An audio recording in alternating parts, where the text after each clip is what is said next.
नमस्ते दोस्तों, भाइयों और बहनों। मेरा नाम है अश्विन और मेरे YouTube चैनल पे आप सभी का स्वागत है।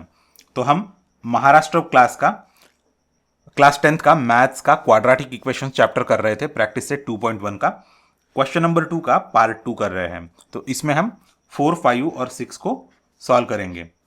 तो चलिए दोस्तों शुरुआत करते हैं। तो हमें क्वाड्रेटिक इक्वेशंस की डेफिनेशन पता है। यहाँ पे इन्होंने अपने को पूछा है decide which of the followings are quadratic equation, मतलब नीचे दिए गए कौन से इक्वेशंस क्वाड्रेटिक इक्वेशन हैं। क्वाड्रेटिक इक्वेशन को हिंदी में द्विघात समीकरण भी शायद से कहा जाता है। मेरा हिंदी उतना अच्छा नहीं है, ये मेरी मदर टंग नहीं है, मेरी मदर टंग मराठी है। पर मैं एक्सप्लेनेशन देते वक्त इंग्लिश जो वोकैबलरी है मैथ्स के लिए वो यूज़ करूँगा, क्योंकि ये सबके लिए कन्वीनियंट रहेगा। तो चलिए दोस्तों, अब हम क्वाड्रेटिक इक्वेशन की डेफिनेशन यहाँ पे साइड पे लिख लेते हैं। तो क्वाड्रेटिक इक्वेशन की डेफिनेशन क्या है? A x square plus b x plus c equals to 0 and a is not equal to 0। तो ये अपनी क्वाड्रेटिक इक्वेशन की डेफिनेशन है। इसमें हमेशा याद रखिए जो इंडेक्स हाईएस्ट इंडेक्स है वो हमेशा 2 होना चाहिए और इसका जो कोइफिशिएंट है वो 0 नहीं होना चाहिए। बाकी बी या सी में से कोई भी 0 है तो भी चल जाएगा। तो देखिए दोस्तों, अभी क्वाड्रेटिक इक्वेशन हम डिटरमाइन करेंगे हर एक इक्वेशन है या नहीं। तो यहाँ पे अपने पास ये दिया गया इक्वेशन है। तो इसको अभी हम कैसे लिख सकते हैं? इसको अगर आप ये भी अब बात याद रखिए, कुछ भी डिनोमिनेटर में है आपका वेरिएबल तो उसको आपको न्यूमरेटर में हमेशा लाना पड़ेगा।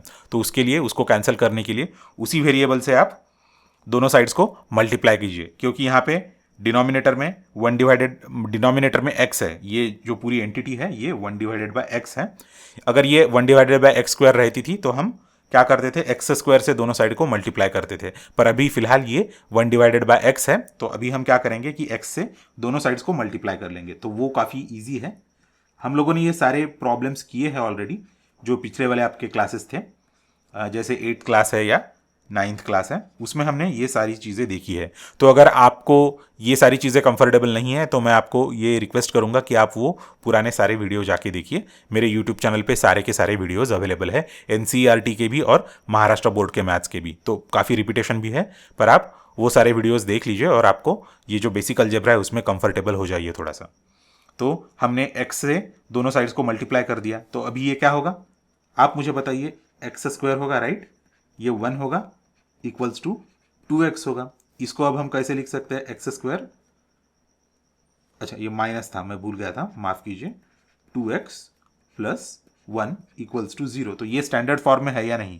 यहाँ पे एक्स स्क्वायर का कोइफिशिएंट 1 है और हाईएस्ट जो इंडेक्स है अपने किसी भी वेरिएबल का वो भी 2 है। तो ये एक क्वाड्रेटिक इक्वेशन है।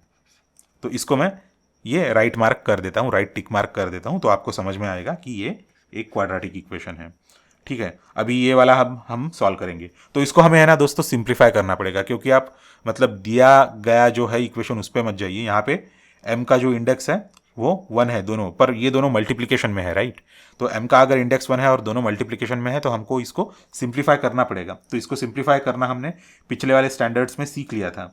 तो इसको मैं क्या करूँगा अभी? m multiplied by m-5 plus 2 multiplied by m-5 equals to 0। इसको मैं कैसे लिख सकता हूँ? m square minus 5m plus 2m minus 10 equals to 0। तो इसको मैं और कैसे लिख सकता हूँ दोस्तों? m स्क्वायर -5 प्लस 2 कितना होता है? -3m minus 10, this is also equal to 0। तो देख लीजिए एक बार, ये m स्क्वायर हो गया, ये -5m, ये +2m और ये -10, और -5 + 2 -3 हो जाता है। तो ये अपना करेक्ट है। तो ये भी स्टैंडर्ड फॉर्म में ही है, ax² + bx + c। तो यहाँ पे x की जगह उन्होंने वेरिएबल का नाम m दिया है और उसका हाईएस्ट इंडेक्स है वो 2 है। तो देख लिया ना आपने कि यहाँ पे उसका इंडेक्स क्या है? 1 है, सॉरी ये 0 लिख दिया मैंने। यहाँ पे इसका इंडेक्स है 1 और ये मतलब इजीली कंफ्यूजन हो जाता है जो नए नए बच्चे हैं उनको कि अरे यार इसका इंडेक्स तो 1 है, ये क्वाड्रेटिक इक्वेशन नहीं है। पर ये वैसा नहीं है, ये मल्टीप्लिकेशन में है। तो हमको सबसे पहले ये सॉल्व करना पड़ेगा। आपको जो भी इक्वेशन दिया गया है ना उसको सिंप्लीफाई कीजिए और उसको स्टैंडर्ड फॉर्म में लाने की कोशिश कीजिए। तो ये जो तीनों है वो ट्रिक क्वेश्चन है, उसमें आपको डायरेक्टली दिया नहीं गया है।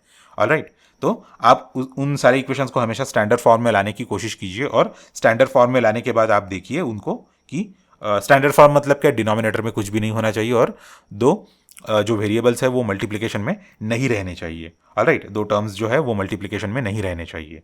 तो यहाँ पे अपना कुछ भी मल्टीप्लिकेशन में नहीं है, दो फैक्टर्स है वो मल्टीप्लिकेशन में नहीं है, और यहाँ पे जो हाईएस्ट इंडेक्स है ये 2 है और उसका जो कोइफिशिएंट है वो 1 है। तो ये एक क्वाड्रेटिक इक्वेशन है दोस्तों। अब हम क्या करेंगे, लास्ट वाला क्वेश्चन करेंगे। तो लास्ट वाला क्वेश्चन सॉल्व करने के लिए मुझे क्या करना पड़ेगा, ये जो 3m³ है उसको लेफ्ट हैंड साइड पे लेके आना पड़ेगा। तो इसको मैं कैसे लिख सकता हूं दोस्तों, m³ minus 3m³ plus 3m² minus 2 equals to 0। तो इसे मैं कैसे लिख सकता हूं, -3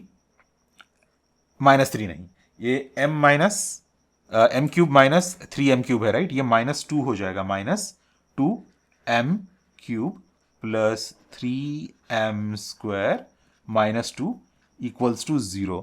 तो ये इस तरह से हमने ये स्टैंडर्ड फॉर्म में लिखा है। पर ये देखिए आप, इसका जो इंडेक्स है दोस्तों ये 3 है, तो इसका अगर इंडेक्स 3 है तो इसका मतलब है कि ये क्वाड्रेटिक इक्वेशन नहीं है। तो इसका मतलब हम लिख सकते हैं कि this is not a quadratic equation. अगर आपको किसी ने रीजन पूछ दिया तो वहां पे बोल दीजिए उसके कि highest index is not 3, right, so that is why it is not a quadratic equation.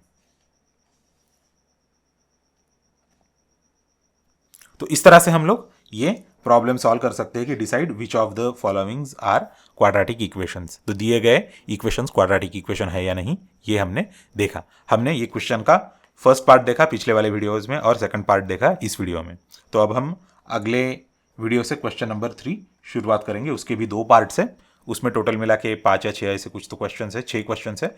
पहले 3 क्वेश्चन हम पार्ट 1 में देख लेंगे और दूसरे 3 क्वेश्चंस मतलब बचे हुए 3 क्वेश्चंस हम पार्ट 2 में देख लेंगे। Thanks a lot for watching this video.